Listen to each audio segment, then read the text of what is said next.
નમસ્કાર મિત્રો, Rahul tech official ચેનલમાં તમારું સ્વાગત છે. આજના વિડીયોમાં શીખવાડીશું UGVCL એટલે કે ઉત્તર ગુજરાત વીજ કંપની લિમિટેડમાં બિલ કેવી રીતે ડાઉનલોડ કરવું અને બિલ કેવી રીતે ઓનલાઈન ભરવું, એ પણ મોબાઈલથી ઘરે બેઠા.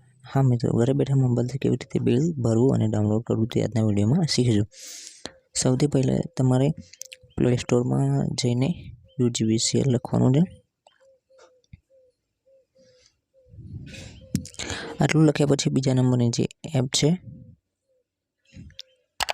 એ તમારે ડાઉનલોડ કરી લેવાની છે.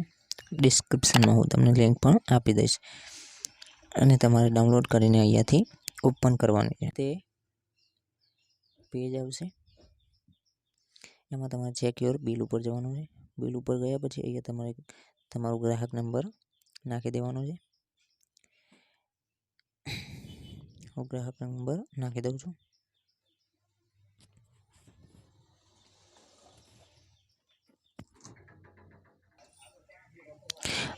અહીંયા પેન્સિલના આઇકોન ઉપર તમે એને નામ પણ લખી શકો છો અથવા ડિલીટ કરવું હોય તો આ બોક્સ ઉપર તમારે ક્લિક કરવાનું છે. અહીંયાથી ક્લિક ડિલીટ કરી શકો છો.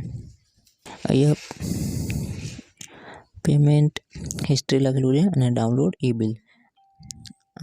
આ બે ઓપ્શનને તમે પેમેન્ટ હિસ્ટ્રીમાં ક્લિક કરશો એટલે તમે જે પણ છેલ્લે બિલ ભરેલું હશે એપ્લિકેશન વડે એ તમને અહીંયા બતાવી દેશે. અને ડાઉનલોડ ઈ બિલ પર ક્લિક કરશો એટલે તમે આ બિલ ડાઉનલોડ કરી શકો છો. આવી રીતે અહીંયાથી પછી તમારે બંને પેજ રાખવા હોય તો બંને પેજ, નહીં તો એક પેજ રાખવું હોય તો આને હટાવી દઈશું. એના પછી અહીંયા તમારે PDF ઉપર ક્લિક કરવાનું છે. તમારે જે પણ ફોલ્ડરમાં સેવ કરવું હોય ત્યાં કરી શકો છો. એના પછી તમારે હોમ સ્ક્રીન ઉપર આવી જવાનું છે. એમાં લખેલું છે બીજા નંબરમાં pay your bill update mobile number. એના પર આવ્યા પછી અહીંયા જે તમારો ગ્રાહક નંબર હોય એના પર તમારે ક્લિક કરવાનું છે. ક્લિક કર્યા પછી અહીંયા પે બિલ ઓનલાઈન આવી જશે. એના પર ક્લિક કરવાનું છે એટલે તમે તમારા બ્રાઉઝરમાં આવી જશો. અહીંયા આવી ગયા પછી નીચે તમારો જે ગ્રાહક નંબર હશે ઓટોમેટિક આવી જશે. અહીંયા તમારે પેસ્ટ કરવાનો છે. નીચે આપેલ કેપ્ચાને ફિલ કરી દઈએ. એના પછી કન્ઝ્યુમર નંબર, એના પર તમારે ક્લિક કરવાનું છે. ક્લિક કર્યા પછી થોડી વાર રાહ જોવાની છે. એના પછી તમારી ડિટેલ્સ આવી જશે, નામ, ગ્રાહક નંબર, છેલ્લે તમે કેટલું બિલ ભર્યું છે, પછી અત્યારનું બિલ, એના પછી તારીખ આવી જશે. એના પછી તમારે અહીંયા ઈમેલ આઈડી નાખવાની છે અને નીચે મોબાઈલ નંબર નાખવાનો છે. એના પછી નીચે આપેલું છે બિલ ડેસ્ક, એના પર ક્લિક કરશો. ક્લિક કર્યા પછી નીચે લખેલું છે પેમેન્ટ વ્યૂ બિલ ડેસ્ક, એના પર ક્લિક કરવાનું છે. ક્લિક કર્યા પછી અહીંયા એક પોપઅપ આવશે. આમાં તમારે કંઈ નહીં કરવાનું, ઓકે આપી દેવાનું છે. આ તમે વાંચી શકો છો અથવા તો નીચે આવીને કન્ટિન્યુ પર ક્લિક કરવાનું છે. ક્લિક કર્યા પછી આવી રીતે તમારે બિલ પેમેન્ટના ઓપ્શન આવી જશે. તમે જે પણ માધ્યમથી કરવા માગતા હોય કરી શકો છો. પહેલું છે ક્રેડિટ કાર્ડ, બીજું છે નેટ બેન્કિંગ, ત્રીજું UPI, ચોથું છે વોલેટ અને પાંચમું છે QR. એમાં હું ત્રીજા નંબર ઉપર ક્લિક કરીશ. એમાં પછી બે ઓપ્શન આવશે, UPI એપ અને UPI ID. UPI એપ એટલે કે ગૂગલ પે, ફોનપે, પેટીએમ કે તમારી બેંકની એપ્લિકેશન હતી એના વડે તમે કરી શકો છો. UPI ID એટલે કે તમારે અહીંયા UPI ID નાખવાની રહેશે અને તમારે જે પણ ભીમ અથવા તો બીજી UPI એપ્લિકેશન હશે એમાંથી તમારે એપ્રુવલ આવવાનું રહેશે. સરળ રીતે UPI એપ, હું UPI એપ વડે કરીશ. થોડી વાર રાહ જોવાની છે. અહીંયા એક પોપઅપ આવશે, એના ઉપર તમારે લીવ લખેલું છે, એના પર ક્લિક કરવાનું છે. અહીંયા ટાઈમ આવી જશે. પછી તમારે ફોનપે, ગૂગલ પે, તમારી બેંકની એપ્લિકેશન અને પેટીએમ એવા ઓપ્શન આવી જશે. હું ગૂગલ પે ઉપર ક્લિક કરીશ. ક્લિક કર્યા પછી ડાયરેક્ટ તમે ગૂગલ પેમાં જતા રહેશો.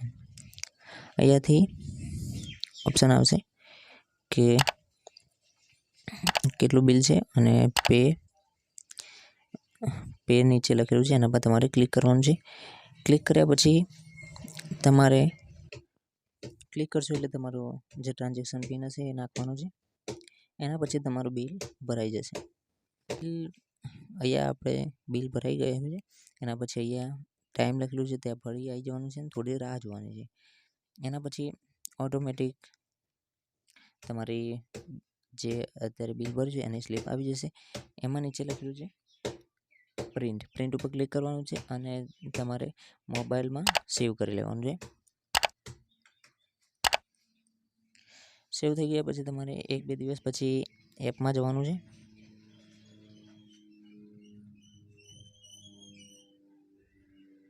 આવી રીતે એપમાં જવાનું છે અને તમારો ચેક યોર બિલ છે એમાં ક્લિક કરવાનું છે અને તમે જે પણ ગ્રાહક નંબરમાં બિલ પેમેન્ટ કર્યું છે એમાં આવીને તમારે પેમેન્ટ હિસ્ટ્રીમાં જવાનું છે. અત્યારે નથી બતાવતા પણ તમારું બિલ ભરાઈ ગયું હશે તો 1-2 દિવસમાં અહીંયા બતાવી દેશે.